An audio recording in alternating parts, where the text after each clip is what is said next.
Jürgen Strauss, my friend, welcome to the Human to Human podcast. I'm so grateful to have you here today. Thanks, Karan. It's a great privilege to be here with you and talk about this topic that's near and dear to my heart, as you know. Yeah, when I meet somebody who equally cares about relationships as much as I do, I feel like there's this connection that it's almost like this unwritten feeling. It's like you lock eyes with somebody who also cares, and you almost give them a little head nod. I was like, yeah, I see you, and I also care. Yeah. And I feel like you've got quite the story. You've got quite the journey. You've got quite a vast array of experience and background that I'm super excited to dive into. And what I love about just meeting you for the second time, what I love about you and your presence is, number one, I feel like you're always smiling. Right away, that immediately attracts you to me or me to you. And number two, you want to make marketing human again. And that is a message that really resonates with me in a world of noise. How do you stand out? And before we dive into the episode, I'd love to just ask you, how do you introduce yourself? How do I introduce myself? Well, I like to talk about making marketing human again. And I say that we help people, and in particular, we work with business coaches and consultants in the technical and manufacturing and also healthcare space. And we help them build their professional credibility, build their visibility, particularly online these days. A lot of people still find the online space a little bit intimidating. Mm-hmm. So we help them build visibility online, and we help them build, and this is the really important part, build a deep connection with their dream clients. So there's a lot in that. There's the connection, there's the dream clients, there's building the connection with the right people, investing in those relationships. So that's how I introduce myself. I love that. And I'm really excited to dive into the dream client and really connecting with the right people. But you just said something really important, which I think a lot of people might struggle with. Why are people afraid to showcase their presence online? Yeah, that's a really intriguing question. And I think, I was too. And in fact, I was thinking yesterday, I was looking at putting some more video online and thinking, why am I procrastinating on this? And, underlying that is probably a fear again. And it's a fear. I mean, we have this thing here called the tall poppy syndrome in Australia, and it kind of goes back to if you stand out and appear to be better than others, everybody else chops you down because they want to bring you back to their own level, which to me is a bit sad because a rising tide brings up all ships is my philosophy. And if there's people chopping down the tall poppies, well, then basically they're keeping the tide low. And the other thing, of course, is the fear of rejection, failure, being disliked. So we all have this fear of being liked. And of course, if we put ourselves out in the public space like this, then there'll be some people that say, oh, I really like that person. And others that say, no, I don't like that person at all. And if we let that get under our skin, then it can damage our fragile egos. And rather than have that happen to us, we kind of tend to say, well, okay, I just won't put anything out there. And my view, and of course, I get hurt when I get those sort of comments, particularly if they're gratuitous feedback that just says, I don't like your look, or I don't like your hairstyle, or whatever it might be, rather than constructive feedback that says, hey, you'd do better if you did it this way, which I can take on board. I can consider that and have a conversation around that. But the destructive stuff is really hurtful. And a lot of people say, well, I'm just going to avoid that. But they're doing a disservice to those people who they can have a positive impact on. That's so sad that some people have to resort to those types of measures to either have their voice heard, or they want to rock this ship for no reason. They've got nothing better to do instead of just scroll on Instagram or scroll on YouTube and leave these stupid comments that, to your point, I'm all for constructive feedback. I'm all for, hey, Karan, fix your lighting in the next episode, or Karan, fix this, or make sure you get that spinach out of your tooth in the next episode. Trust me, I get it. I'm fully down for really good feedback, and I love it. And I didn't always used to love it, but now I do love it. But it's unfortunate that it's this exact fear that holds people back. It's what if somebody says something wrong? What if somebody hurts my feelings? What if one person, it's so interesting because you could have, just for the sake of vanity, you could have 100 amazing comments on your post or your video and one negative comment. Yeah. And where's your energy going to go? That's right. Yeah. I was just going to say, we tend to beat ourselves up. We reflect on, let's say, after this episode, I reflect on it. The natural tendency is, oh, damn, I forgot to say this, or gee, I could have expressed myself better in answering that particular question. So it's all about, what didn't go as well as I would have liked or I would have wished, rather than starting off with, well, what went really well? What did I do well? And, how can I keep doing that in other interviews that I do? And then come back to, okay, now where can I improve? And then, so particularly in giving other people feedback as well, that's a really powerful way to do it. Because naturally, if I say to you, hey, Karan, your lighting, you could do better with your lighting, there's a natural unconscious tendency to kind of block and to get defensive on that. Whereas if I said to you, hey, Karan, I really like the way your presence on camera, your personality, you smiled when we started off the conversation, you did really well. And then I said to you, hey, it'd be even better if you get your lighting arranged so that, there's more lighting coming from the front and there's a little bit of top lighting, whatever it might be. And then I wrap it up and say, overall, though, it's just a fantastic podcast and it was a great experience for me to be on there. Now, you're much more likely to take on board that constructive feedback as well, because I've reinforced the things you've done well, which are things that, you need to keep doing going forward. Yeah, you said that really well. And even as you were saying that, I felt much more open and receptive to your feedback because you wrapped it up in such a nice bow. And I used to refer to something like this as a gratitude sandwich. So, you say something positive in the front, the constructive piece in the middle, and then end it with something positive as well. So it's almost like this loop of good feedback, and then good. Yeah. Yeah. There's a couple of things in that. So the idea of the gratitude sandwich is to kind of get through those filters of, hello, I'm being attacked here. And that's a very unconscious and natural reaction. It comes from, our prehistoric. I mean, we wouldn't be alive today if we didn't have those inbuilt things into our instincts. In the days when we walked around and saber-toothed tigers would jump out of the scrub to feed their young and they'd feed on us. Well, if we didn't have that kind of, hang on, I've got to get into defense mode here and safety first, we probably wouldn't be here today as a species. So that's deeply ingrained in us. So getting through those filters is one of the reasons we do that gratitude sandwich. But the other reason is that, and it needs to be very specific and very timely, any feedback. The gratitude part is to reinforce the positives. So here's all the stuff you did well. Keep doing that because that's awesome. That's a really important piece of feedback. And then, of course, it does make the feedback of here's what you could do better more palatable as well. Yeah. And the other part of that is, if I said to you, for example, hey, it'd be great if you were much more like David Attenborough in your voice, or you were much more like Michael Parkinson in the way you approach that thing.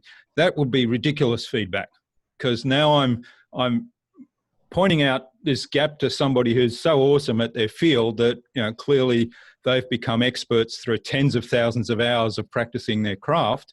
And I'm measuring you against that, and I'm giving you a step that actually is much too far. So there's this idea of proximal, I can't remember the exact term, but the proximal learning principle, which is, here's something you can improve, and it's within your learning framework. It's within your, your capabilities right now. And so you take it step by step. I love that. And I definitely want to take it step by step in this episode with you. I feel so blessed to have you today. And when I met you a couple of weeks ago, when you spoke up, I felt like I wanted to just attach myself to every single word. And I believe the comment I made in the event was, Jürgen, can I be your friend? And I Yes, you truly did. meant that. I truly meant that, because there's just something about your presence and the way you speak and how you carry yourself that really attracted me to you. And before I dive into how do we make marketing human again, because that is a topic I cannot wait to talk to you about, I'd love to hear a little bit about your story and who is Jürgen today and kind of what brought you here. Yeah, well, I'll try and keep it as short as possible, so because I've been around for quite a while. The upshot is that I studied chemistry at university, and I've always been a keen photographer as well. So ever since I can remember, I've been taking photographs. There's a photograph of me in a photographer's studio at just under 3 years old I was, and to keep me still and patient while I was setting up, they gave me this little film box, and so I used that to play with in a camera, and I've been obsessed with photography ever since. So I studied chemistry. My first job out of university was in the photographic industry. So I thought, wow, I'm in seventh heaven here. And I worked for AGFA in Germany, doing research into some instant photographic materials. Absolutely fascinating work, fascinating to learn about the inner workings of the chemistry inside of film and so on. But then within, I think it was a year, the first digital consumer camera was launched in one of the trade shows, one of the big trade shows, and everybody started running around like crazy within AGFA, and I'm pretty sure that the same was happening in the other big film manufacturers like Kodak and Fuji. And our whole business is disrupted. What do we do? And then after a little bit of research, and I was actually on a task force to investigate that first camera, and we concluded that the quality at the time was actually not really good. But we also wrote in the report that the proof of concept had been established, that because this had been launched into the consumer market by Sony, it was at the time, this wouldn't be a step they'd take lightly. So therefore, there was going to be a lot more work and investment happening in that. This was in the early days of computer technology going gangbusters. And so we said, given what's happening in technology, this is likely to be mainstream within 20 years. Now, we were wrong. It was mainstream within 10. So it was even a lot faster than we predicted. Unfortunately, at AGFA at the time, they said, the quality is poor right now. And they closed the report after that sentence and said, all we need to do is make better films. And so that was a lesson to me, because I saw the writing on the wall there. And a few years later, I moved on and went into another industry, spent 23 years in a specialty chemical company in the corporate world, going through various jobs from research, technical service, support to customers, traveling about 30% of my time through business management, marketing, supply chain roles. And in all of that, I had this philosophy, first of all, be aware of what you're actually really doing for your customers. Because in the AGFA example, Kodak, they weren't providing film or photographic paper for photographers. They were providing a means for that photographer to capture a memory. And so there were other ways to do that. And all of a sudden, this other way had come along, and they lost sight of, hey, we need to look at what are we really doing? What are we really changing for that customer? So I was always cognizant of that in my roles then, and also in the need to be innovative and make sure you were aware of what's happening in the environment, but also then bring your own innovations in from ideas and cross-fertilize ideas from other areas. So that was sort of 23 years. Then at some point, I decided that I was no longer enjoying that, and there were a whole lot of things happening that I thought this isn't really aligned with my values anymore. So I started my own business. That was in 2007. Went through the global financial crisis, managed to survive that. And the whole core philosophy is really about marketing for small and medium-sized enterprises, but making marketing human and helping them leverage the technology, because a lot of businesses, particularly in those days, didn't even have websites. And even today, a lot of businesses still find the online space very foreign, although, of course, the pandemic now is forcing people to explore the opportunities online a lot more. So there's lots of changes happening now again.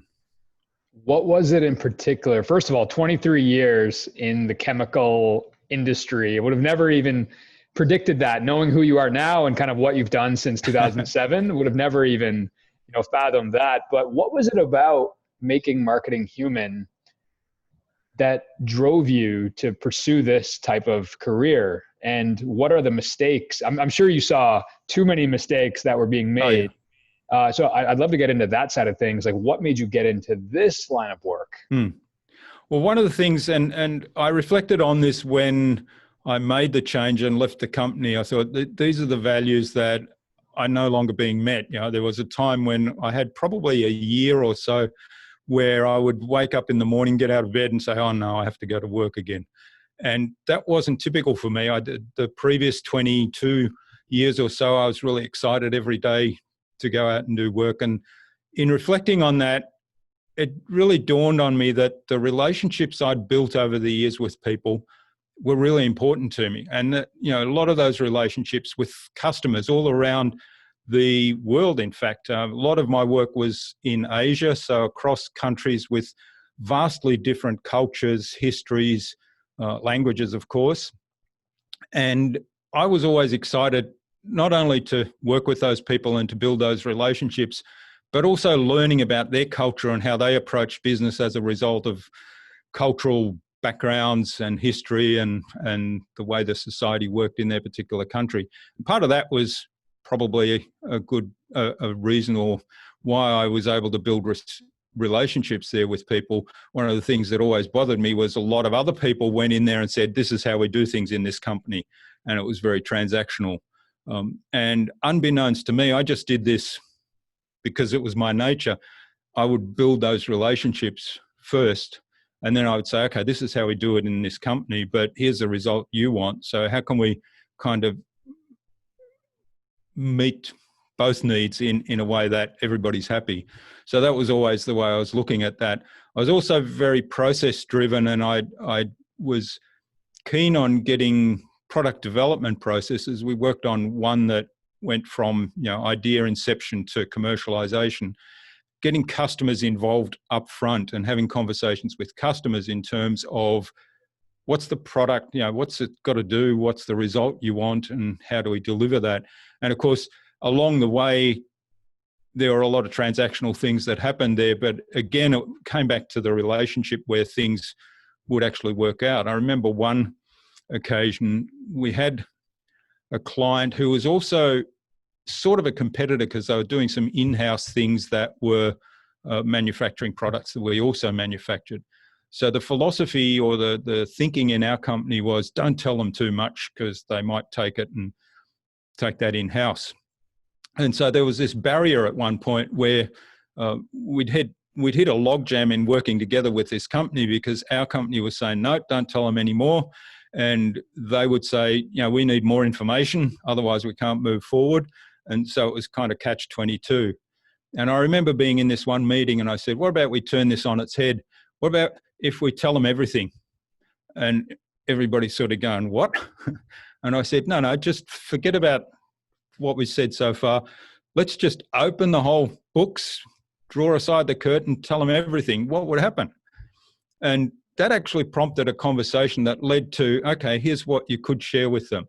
And I was one of two people inside our company that then went and spoke with the people that we had good relationships with at the other company. And we actually turned that whole thing around simply by having that conversation and then building on the relationships that we already had to find a compromise, how we could actually satisfy the needs of both parties. So there were kind of a lot of things like that that happened that, to me, came back to relationships and to thinking a little bit differently, thinking innovative and thinking bigger picture.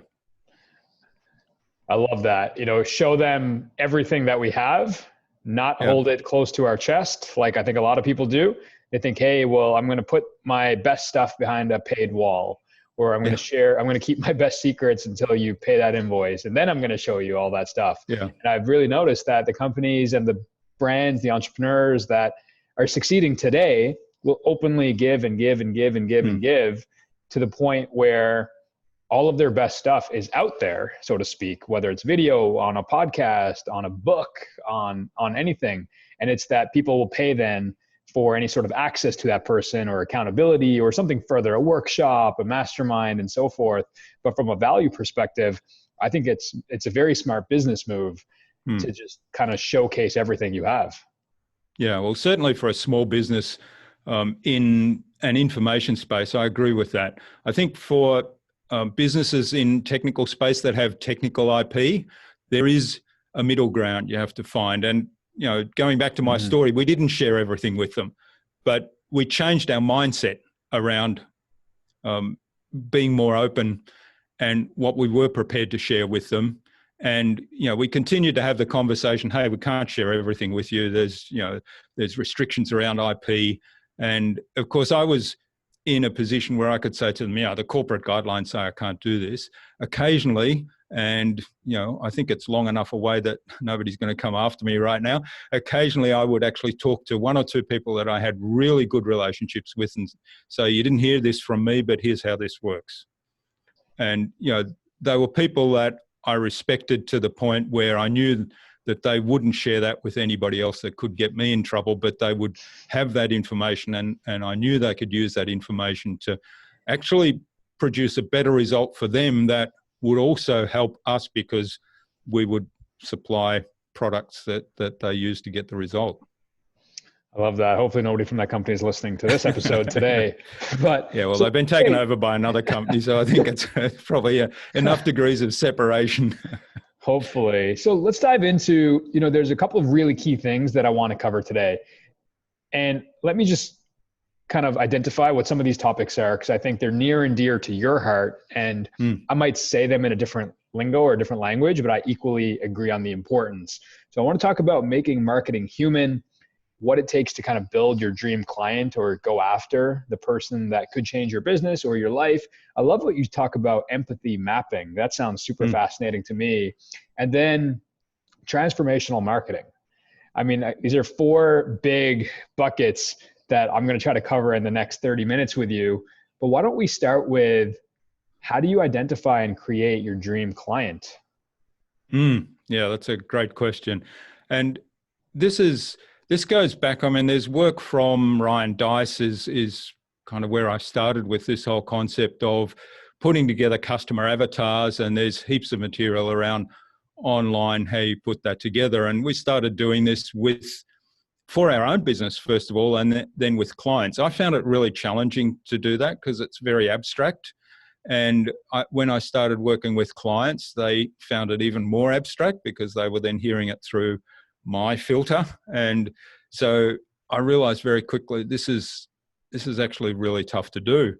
So then we built our own questionnaire, which digs a lot more deeply beyond the psychographic stuff. So, you know, are they male or female? How old are they? Where do they live? What sort of car do they drive? Do they have family? And so on, which is important to know from a relationship kind of building point of view, and also could be important for various consumer products. But from a business to business standpoint, it's not enough. So we said, well, what else do we need to know about the person? And I went back to, well, we want to build a relationship with the people we're dealing with. So what else do we need to know about them? You know, things like, how do they prefer to communicate? What motivates them? What frustrates them? So we started exploring some of what now is being talked about as psychographics. What drives their behavior? What is their typical behavior? You know, what are the things that frustrate them? What are the things that motivate them? And we built around those questionnaires. Then I discovered the empathy maps that were first introduced by Dave Gray of Explain. And I found them through the business strategizer information from Alex Osterwalder. And it actually maps this out and addresses a lot of those questions, and maps it out in a way that it addresses all the senses that people feel. So it kind of asks, you know, what does the person see? What do they hear? What do they think and feel? And what do they say and do? And then we mapped on top of that what's there, and I'll use George's term, mutual friend of ours, what's their before state and what's their after state. In the original empathy mapping, they talked about pains and gains. And I thought the before state and the after state was probably better suited to the way we did the whole exercise. So the empathy mapping kind of made it a little bit more visual as an exercise. The big thing that changed it for me, though, was to make it less abstract. I said, well, think of your best client right now in the business. And of course, this only works if you already have clients, or if you don't have the right clients, then it's specifically who. So do you name a person who you'd love to have as a client on board because your values are aligned? They really need your help. You can help them. You can actually make a difference to their world or their business. And, they have the ability to pay you what that service is worth. You will actually deliver the result to them. So that's your dream client. Actually make that a real person. And then do the whole ideal client, dream client exercise with the empathy mapping about that person.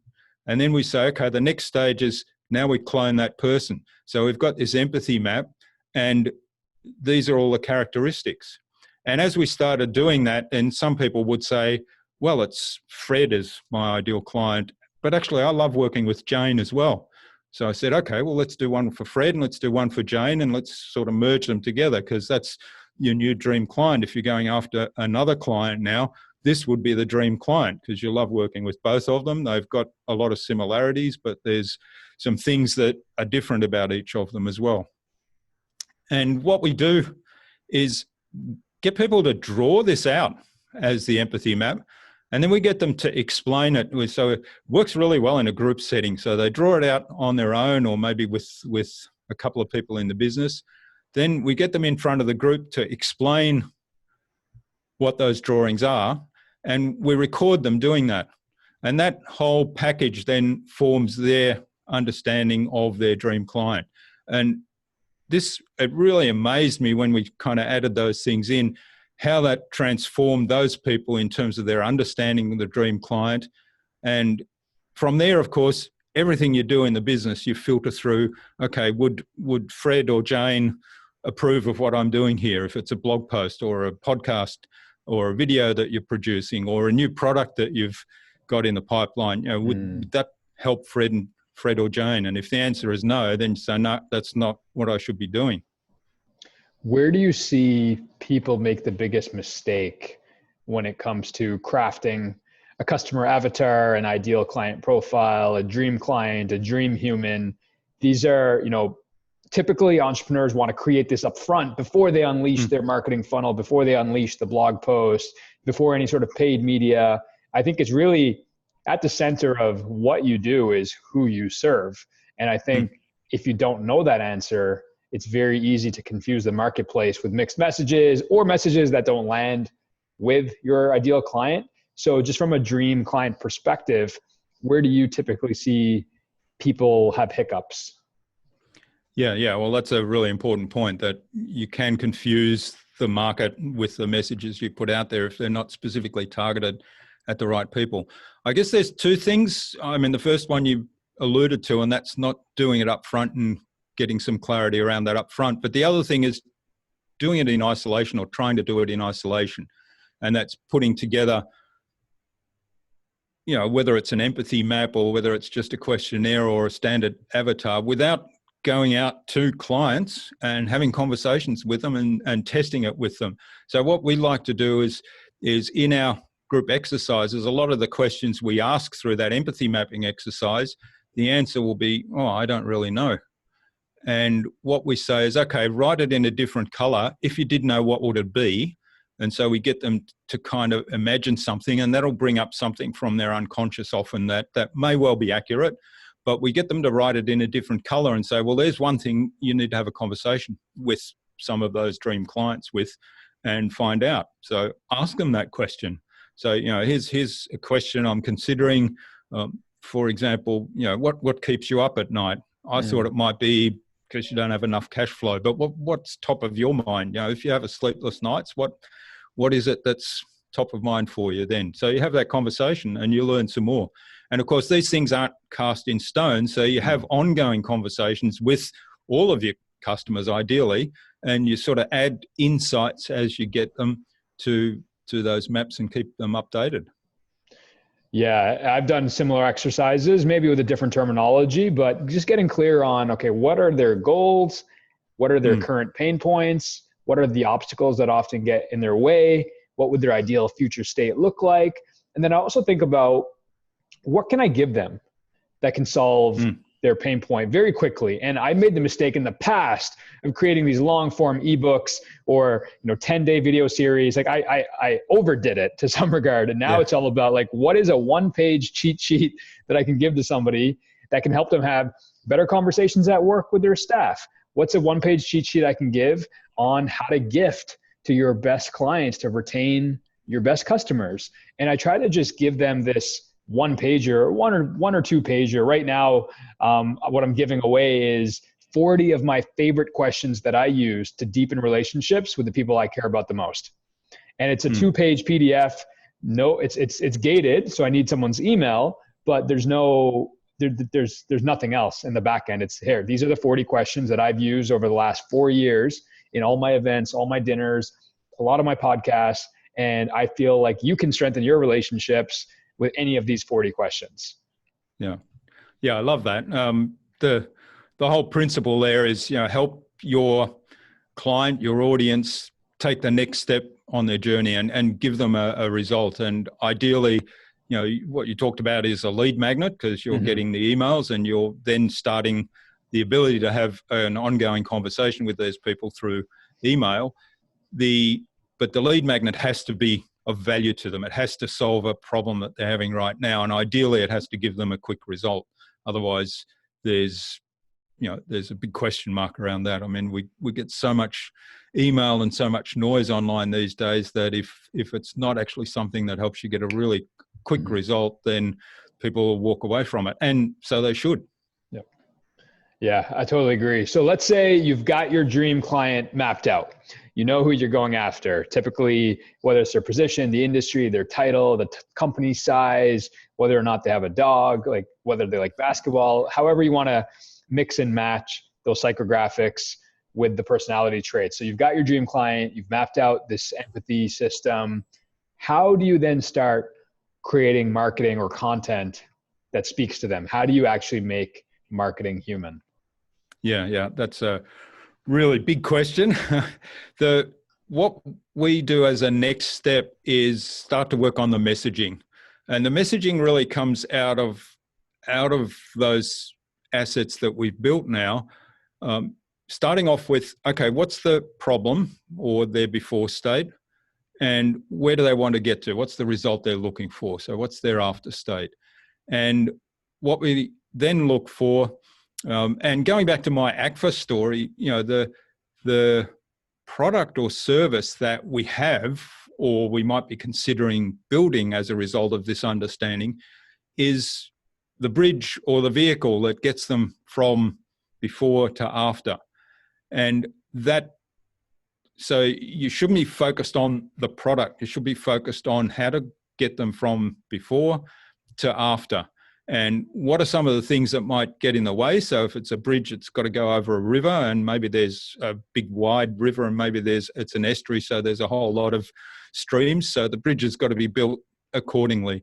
Or if it's a car, well, is it a local trip or the distance, to use some metaphors? So focusing on the result you want is really important. And then we build that message around here's what, we build a message using their language as well, addressing, their biggest fears and their biggest aspirations as well, and say, well, we can get you here from here with these means. And it might be that there's a product there that is a really good fit. And if it is, that's great. And then you sort of build the messaging around that. It might be that there isn't a product with a really good fit. So the last thing you do then is say, well, I've got this product, I will force fit it in here and build the messaging in a way that force fits it, because that way everybody's disappointed at the end. So what you do in that case is say, well, let's begin a conversation. What's the best way I can get you from here to here? I have some expertise that I think will help. I have these products, but I don't think they're well suited for that. Let's begin a conversation. And that's where your example of giving away some things that will give a quick result, it might not get you from before to after, but it might get you away from that before to kind of the first little island in the river delta, if you like to think of that example. Then the person thinks, oh, that's really neat. And then begin that conversation. Well, what else do you need to get further? And that's where, the idea of the human marketing is, because you're not focused on the product, you're focused on the result and on a conversation with your dream clients in terms of, well, how can we get you there in the best way possible? Yeah. And it doesn't have to 110% solve all of their pain points. Maybe it's just something, to your point, it's a quick win. It's something they can implement right away within a matter of minutes or hours or even a day or two if they truly implement it. And it gives them maybe a little bit of a appetite as to what it might be like if they were to progress further with you. Yeah, and it starts a journey. I mean, one of the things we talk about is not think in terms of the traditional funnel where you try and get lots of people in at the top of the funnel and you sort of filter it down. So by doing the ideal client exercise up front, you're kind of filtering, you're narrowing your focus early on. And the idea then is to have a journey with everybody and take them on the journey. Now, people are going to be at different parts of the journey. So some people might, going back to my river delta, I like that example. I just came up with that on the spur of the moment. But some people are going to be on, the third island in the middle of the delta. So you don't want to talk to them about how do you get from the left bank to that third island, because they're already there. So you've got to talk to them about how do you move from that third island on to the right bank. The other people, of course, that are on the left bank, you don't want to talk to them about how to get from the third island on to the right bank. So the whole messaging then needs to be targeted at where people are on the journey themselves. And one of the mistakes that people often make, and I fall into this trap all the time, is that, if I think of my own situation and talk as if I'm talking to myself, well, I'm probably on the right-hand bank or pretty close to it. So I don't need to be talking to the people on the right-hand bank. I need to be talking to the people that are still to get there. I like that visual of the right hand and the left hand and where to kind of focus your energy. Jürgen, I've got a personal question that I'd love to ask you. Yeah. And it's a two-part question. And for those of you watching or those of you listening, I'd encourage you to go over to YouTube or jube.ca/podcast and make sure you can see Jürgen. How old are you? I'm 67. So you're 67. How do you go about building relationships today?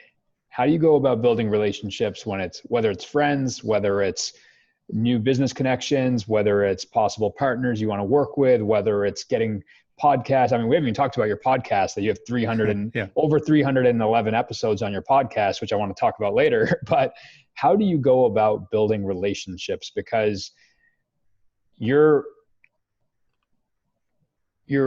bring this vast experience with you, not just I'm not talking about from your chemical industry days. I'm just talking about you have been around a lot of people. Yeah. And it's got nothing to do with your age, but it's got everything to do with you've been around a lot of people. And I'm so fascinated to ask you, where do you see people go wrong today when it comes to building genuine relationships and not just going after somebody and their community or going after like their ego and like being tied to a name? I'm just so fascinated to ask you that.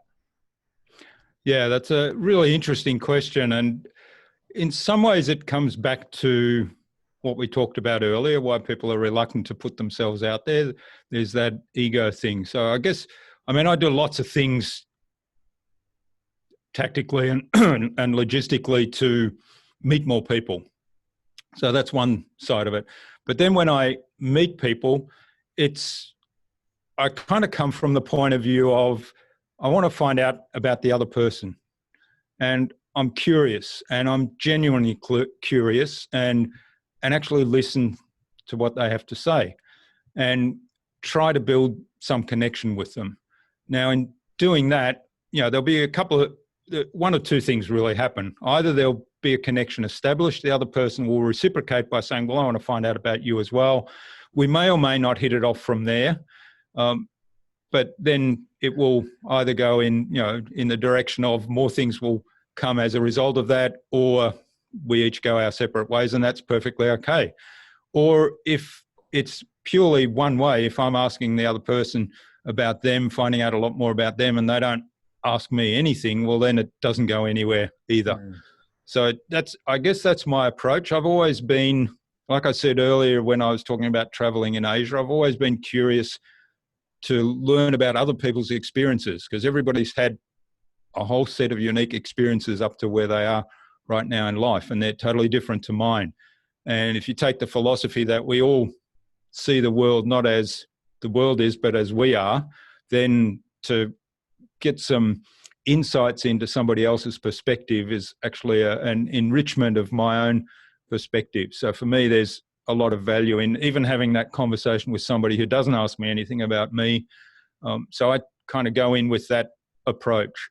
And that leads to a lot of great things, because there are a lot of people out there that have a similar philosophy. And when they meet somebody who's really interested in them, wants to dig deeper into what they know or what they've experienced, and also then have really deep conversations about some of the things that are mutual interests, then, that just naturally to me grows the relationship. And the beauty of the online space is that we can now do that around the world really easily. I mean, I've been doing it on a global level since the early 1980s, but we used to do it with very expensive video conferencing communication tools that were only available to large corporations that had the money to spend on those sort of things. Now, everybody, all you need is a smartphone, really, and an internet connection, and you can speak to anybody around the world and have these types of conversations. What rubs you the wrong way when somebody reaches out to you who you don't know, somebody you're not connected to, somebody who has, let's say, no mutual friends, no mutual connections, and they just out of the blue reach out to you? Do you have any stories or any examples of kind of, and you don't have to say names, but like examples where people did it poorly, but also examples where people did it well? Yeah. Yes, I do. I guess, rubs the wrong way is probably a strong word, but something that would turn me off, definitely. So LinkedIn, for example. So people reach out on LinkedIn and say, hey, I'd like to connect with you on LinkedIn. And that's fine. I'd like to actually, so good examples are where people actually write a personal message as part of that. And, the really good examples would be something like, and I'm kind of making this up, but I have had ones like this. Hey, I listened to your podcast interview with Karan. I was really inspired by what you said about XYZ, or maybe they even say, hey, I totally disagree with what you said about ABC.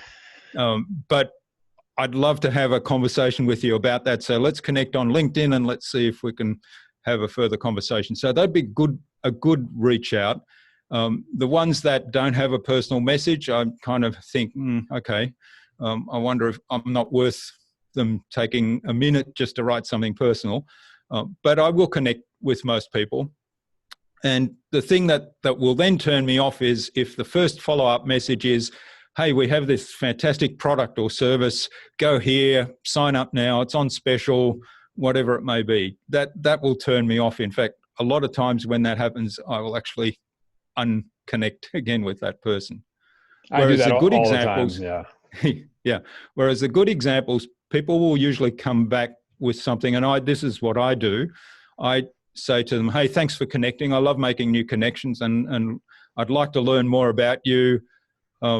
Let me know if there's anything I can do to help you. Just as a gift, here's a link to my podcast. I have these amazing conversations with amazing individuals from all around the world, and there might be something in there for you, and let me know what you think.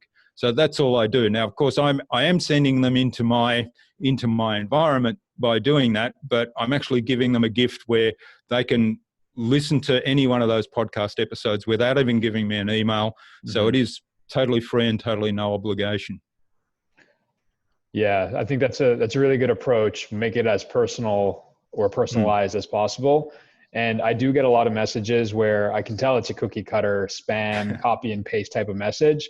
And one of my quick litmus tests is I'll still accept them sometimes. The majority of the time I'll reject if it's super standard message and I can tell it was copy and pasted. I probably won't even accept, especially if there's no mutual connections. But one of my quick tests is I'll accept the message and my first go-to message is, thanks, Jürgen, for connecting. Curious, what's got you most excited these days? Yeah. And some people will just never respond. Because I think they were just trying to build connections for whatever reason. Other people will say, not much, you? I'm like, okay, that wasn't thoughtful and that's not the direction. And other people will be like, oh, I'm so grateful you asked. I just changed this and this and this in my business, or I just launched a podcast, or I just did this. I'm like, great, now we've got some commonality. Now we actually have a conversation in the works and not just another like spray and pray LinkedIn campaign. That's right. Yeah. And it comes back to this idea of I've got, I don't know, I think I've got about 1,500 or so LinkedIn connections, but you can tell I don't pay much attention to how many there are because that's just a vanity metric. The important thing is, how many people are on there that I'm having conversations with, how many people are on there that I've actually built a relationship with from the point of view of either I'm their customer or they're my customer or we're working together to do something and make a difference in the world. So they're really the important metrics, if you like, for me, which comes back to making marketing human. Yeah. So I love that you're asking those questions because I think that's, questions that start a conversation is great. I discovered this tool the other day and I think it's WeVideo, but don't quote me on that because I've only just looked at it briefly. It's, how you get these pop-ups at the bottom of websites where it says, can I help you? It's a bot. Yeah, there's one called Intercom as well. And it's these chat messages, right? That's right. Well, this one is video. So you record a video of yourself and then you can set it up. So there's 3 buttons on. So the video might say something like, and you can post this in LinkedIn to those connections. So I'm just starting to play with it. It's on my to-do list today. So you could post the question on video, say, hey, I'm Jürgen. You can see me now, right? I'm on video. So you can see the person's personality, facial expressions, etc. And also hear their voice, of course, which is different to those chat things. You can then say, I'm curious. Why did you connect with me? What's got you motivated right now or what's got you frustrated right now? And then you can insert 3 buttons in that video that you then post. One of them is reply by video, one of them is reply by audio, one of them is write a text message. So you give people the option to reply directly inside the app and hence start that conversation. So I think that's a really cool tool. So as I say, I'm going to be playing a little bit and experimenting with that. What's that tool called? Let me just check on my email. That sounds super fascinating. And anything that can, we talk about communication, we talk about relationships on this podcast a lot. And I've consistently referenced to my friends saying, guys, girls, you need to be sending more audio messages. You need to be sending more video messages on all platforms. I even send audio on text message. I send video on text. I send audio and video on LinkedIn, on Instagram, on Facebook. And what that does is it just adds my personality to every single touch point. Now, if I'm on the fly, if I'm in a hurry, yeah, sure, I might just quickly text. But if I've got an extra 30 seconds to spare, which generally the answer is yes, I'll just take the extra minute. I sent you a audio message on LinkedIn. You did, yeah. When we first connected. Yeah, Video Ask it's called. Oh yeah, okay, Video Ask. I have heard of that and I've never played with it, but this will be my trigger to check it out again. And you can even set up sequences. So we talked earlier about meeting customers where they are. You can even set up sequences. So for example, you can put the video up there and give a multiple choice question A, B, and C. And if they answer A, they get a second video that's specific to that topic. If they answer B, they get a different second video that's specific to topic B, and so on. Very cool. I'm going to check that out shortly. All right, Jürgen. Well, I've just got a couple final questions to wrap up today's episode, but you've got 311 episodes that are live right now on your podcast. What still motivates you right now after 311 episodes? Yeah, great question. I think it comes back to every time I do a conversation on the podcast, I'm really super excited and super motivated as a result of the conversation. And I like to say that I hope they're meaningful conversations. They're certainly meaningful conversations for me. I hope they're meaningful conversations for my guest, and I hope they add value to my audience. Now, I have got lots of feedback recently of people that I'd never met before. I mean, you were one of them who, I'd met briefly and we had started a conversation, and your first kind of thing, I think that was in your audio message on LinkedIn saying, "Oh, I knew your name seemed vaguely familiar. I've been listening to your podcast for some time." So, it is adding value to people. I know that. And that motivates me as well, because I think it makes a difference and it helps the visibility of some of these people. Some of them are very high profile people, so you could find them yourself without my podcast. Some of them are not that high profile, but they've got awesome stories to tell and awesome messages to share. So I'm really privileged to be able to help them do that. And the other thing I was looking at, talking about networking, I was looking at how did I get to meet some of these people? And I started mapping out over the whole 300, and I think we're recording at about 335 or 340. So I was sort of mapping out where did I get introduced to all these people? Who introduced me to them, or how did I meet them? And started mapping that out. And it's a fascinating journey that, you can see that it's just been a snowball of networking for me. And it's led to new customers, new relationships, new JV things. I've become customers of some of my guests on, programs that they run or services that they offer. So it's just led to a whole lot of amazing things for me. And I'm hoping that, as I say, it's a meaningful conversation for the guest as well as adding value to the listeners.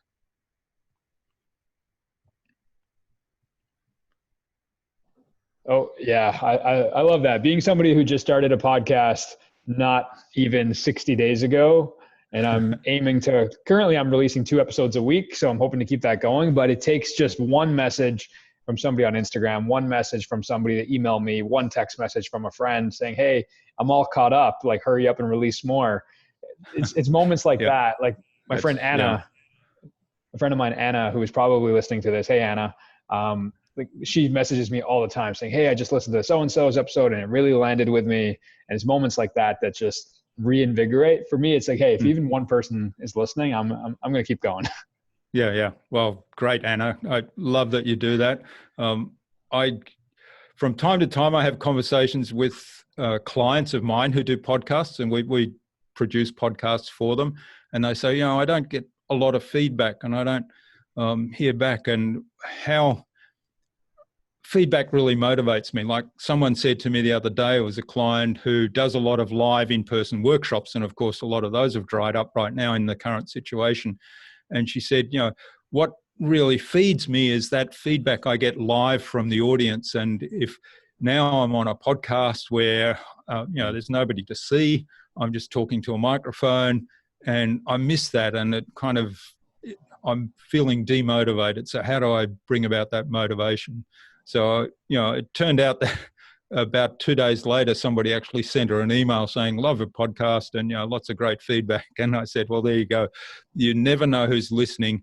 And most people don't take the time to leave feedback, but certainly that feedback is, to know that you've made a difference to somebody else is really valuable to me. And so, Anna, well done. I love it. And she's going to love it. Anna, if you're listening to this, please text me right now in this second and just let me know you listened to this episode as well.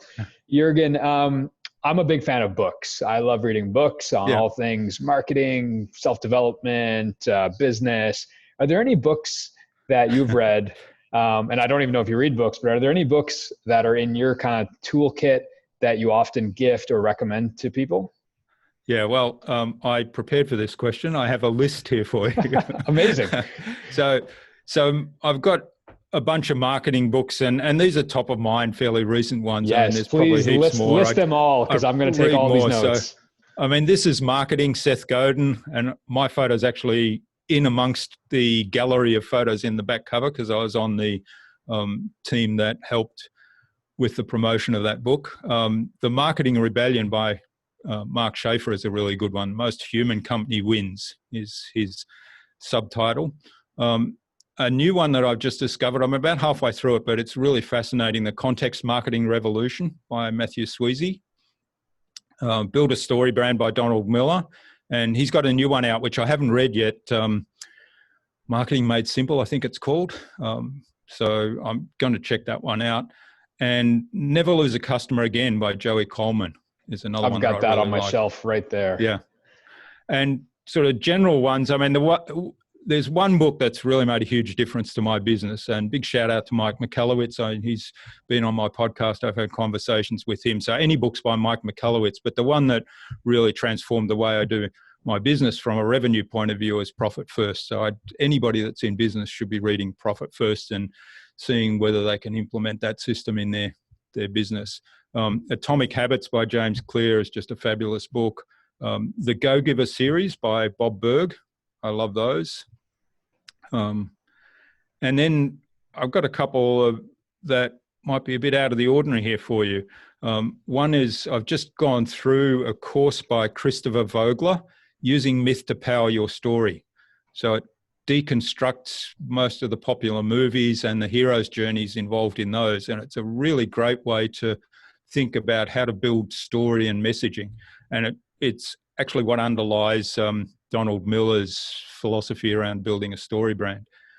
Then The Biology of Belief is a really fascinating book. It appeals to my scientific side, but it talks about, how our own biology actually, there's a lot in there that determines what we believe and what we can do to actually change beliefs that aren't serving us anymore. The Divided Mind by Dr. John Sarno is a fascinating book. It talks a lot about, the impact of your mind on physical well-being, mental well-being, and what you can do to, how you can conquer physical ailments, in fact, by simply changing your mindset. It's a fabulous book. One I love, which is a nice story, but, a deep message in there, is The Alchemist by Paulo Coelho. I had a feeling you were going to mention that one. And another one, Psycho-Cybernetics by Maxwell Maltz. Is amazing. I've got two copies on the shelf. One that was gifted to me by my friend Vladimir, who was on, I think, episode 3 or 4. And he said, if there's one book you're going to read this year, make it Psycho-Cybernetics. Yeah. Yeah, that's a great book. So that was a list I prepared for you. There's probably heaps more. I've just been gifted a book which is about to launch in a couple of weeks, I think, called Systemology by my friend David Jennings.